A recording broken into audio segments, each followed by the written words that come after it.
Good morning, everyone. Donna B. Height here, and today we are talking with Matt from Main Street Medina, and we're going to talk about the farmers markets. We are so excited. I can't wait for the farmers markets to get started back again. It just makes summer so much more fresh, right? And so let's talk about when you're opening, June 6th, I understand, and Correct. say hi and let's talk about how it's going to work with Good morning. COVID. Yeah, thank you so much for having me on today and talking with me. We're planning on opening the Medina Square Farmers Market on June 6th.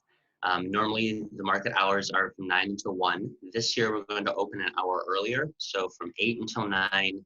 We hope will be reserved for anyone who is immunocompromised or for seniors or people that really are kind of afraid of going out. So it'll be a little more of a safe space for them to come out and shop and get their fresh produce. And then regular market will open at 9. And from 9 it'll still be 9 to 1. 9 to 1, correct. Okay. All right. Well, that's good. And it's very helpful that from 8 to 9, because there's still a lot of fear out there. People are worried. Absolutely. There's fear all over. We really don't know what this thing is or how it works. So we're doing everything that we can to make sure that the vendors and the customers are safe at the market. So how many vendors, because I've been there before and there's thousands of people on the square, Yeah. right? So how many vendors are you going to be working with? How's the flow going to work? What's going on with that? Sure. So we're looking at probably a maximum of 24 vendors this year.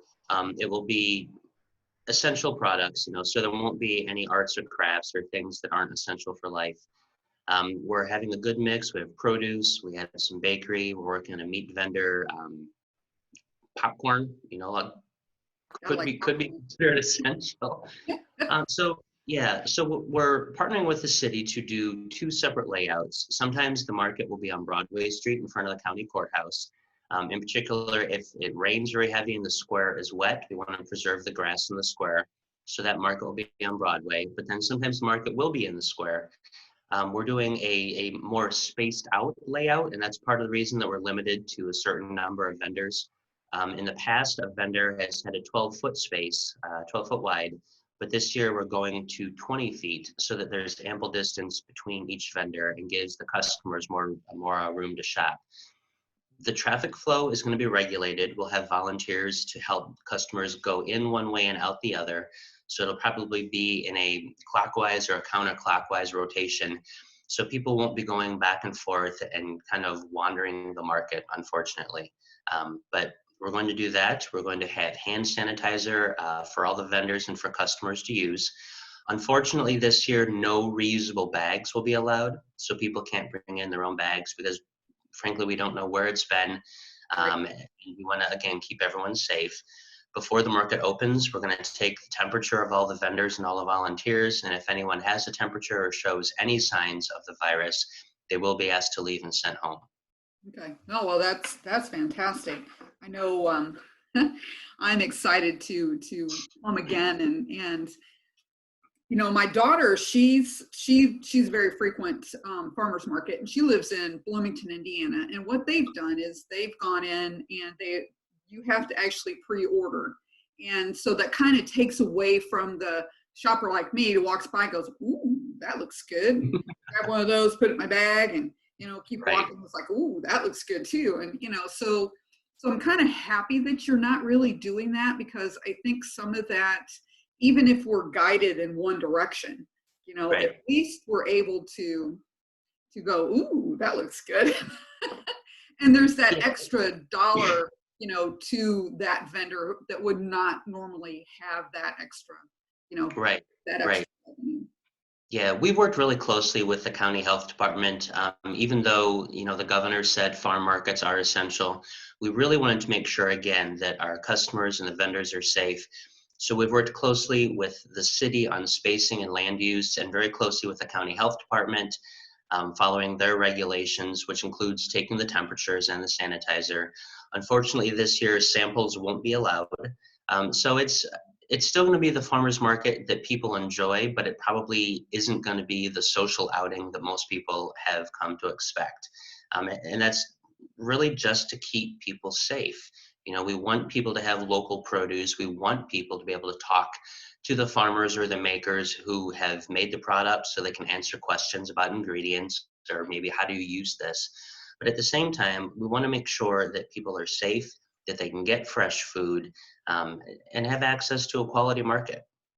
So you mentioned the social aspect of things. Will people be able to bring their dogs? I know because Medina is a very dog friendly Yes, it city. is. We get that question for all of our events. We haven't said no dogs, and the county health department has kind of said they're going to leave that up to us. Okay. Um, Again, you know, it's not a social thing. It's going to be kind of a come into the market, buy what you need, and leave. If people want to bring their dogs, at this point, we're not saying no. I wouldn't recommend it, but that's a customer's choice. Okay. All right. Well, yeah. I mean, yeah, that is part of the socialization, isn't it? It is. So what about the seniors? So they're going to come in between 8 and 9, Yeah, if they feel uncomfortable otherwise. And correct. so they have, I know, a program through the senior centers and through the markets, and I Correct. guess it's a USDA program maybe or something. I'm not really familiar with the background of it, but it gives extra cash or certificates or something for the seniors to be able to shop. It's like a SNAP program, but for the seniors, I believe, right? Yeah, it's very important to us to serve all the residents in the county and those who visit the market. And there are a couple food assistance programs that we will have that we've had for the past couple years. We do accept the SNAP and the WIC program. So people come up and swipe their card and they get tokens that essentially it's $1 per token. They can redeem that at a vendor for fresh produce or qualified foods. And then the vendors turn that in and we reimburse them. There is also produce perks, which is kind of a matching program. So if you get $20 on your SNAP program, I think you get that matched through produce perks. And then there are a couple of vendors that take the Western Reserve Senior Food Assistance Program. So we'll have a dedicated staff person working the market each Saturday morning to process that and track that. And then we'll have a list of which vendors accept those programs, and the vendors will be able to tell people what products they can buy with those tokens. Okay, well, that's good. Because especially with the farmers trying to sell as much produce as they possibly can, and with the SNAP program and trying Right. to get as much of that produce to the people who really need it and need the help right at this time, especially. I think Yeah. very important, and especially for the seniors, because before this pandemic in Medina County, 1 out of 16 were food insecure. And Yeah. so right now, I don't want to think about how many more are actually food insecure at this point. So having this type of program is definitely a boost for them, I believe. Yeah, So it is. how are we going to, so when we come to the square, where's the entry point? Did you already say that? Did I miss that? Well, it depends on where it's set up. If it's on Broadway Street, people can enter on the north or south side. They won't be able to just walk into the middle of it. So there'll be signage saying enter here, exit here. Okay. Our vision is that people will enter either on the southeast corner, so diagonally across from the library, I guess, or the northwest corner, diagonally across from Polish Pottery. People will walk down one side of the market and out the other, and then they come back down the other side. So it'll be kind of like a human conveyor belt going, yes, going in one direction. And then the same thing for the square. We'll have foot traffic going in one direction, so people could enter on either corner, depending on which side of the square it's set up that day, and then just go in one direction. So there'll be ample room for people to get in and ample access. We just really need to control traffic patterns so that there's not people crossing back and forth. And again, it's just to keep everyone safe. Right. No, that's great. I was just kind of wondering how that was going to work, because I usually come in on the southeast corner anyway, because I Yeah. park back that direction. So yeah, that Right. works. Yeah. And there's plenty of parking. There's still, the surface lot and the parking deck behind the county courthouse. And between those, I think it can accommodate 350 cars. And then there's parking around the district. So there's plenty of parking. It's very pedestrian friendly and walkable.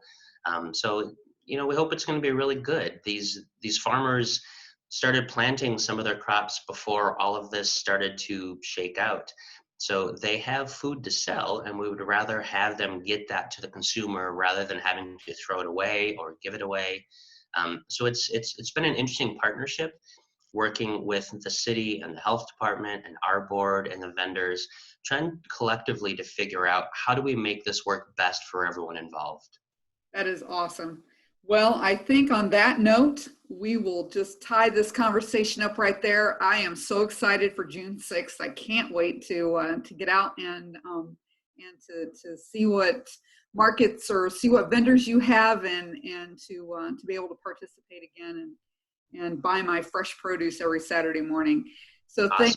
thank you very much, Matt. I appreciate your time, and I'm sure everyone's going to be excited to come out as well. So we'll. For more details, there is the Medina Farmers Market website. Okay, there is one. Okay. There is one, yeah, and there's also a Facebook page. So on the website, it's medinafarmersmarket.com. There are guidelines posted for customers and for vendors, kind of explaining everything that we talked about today. And then on the Facebook page, we'll post that also. I anticipate by the end of the week that we'll have a vendor list that we can publish as well, so people can kind of start to plan what they want to get when they come to the market. Yeah, so you're going to have like a map, so people, Yes. when we come in, okay, that's great, because Absolutely. that way I can locate who I want, and I'll know how to get in and get out efficiently and safely. So again, thank you, Matt. I appreciate the conversation, and I My pleasure. look Thank forward you to so much. seeing you soon. Sounds good. All right, bye-bye. Bye.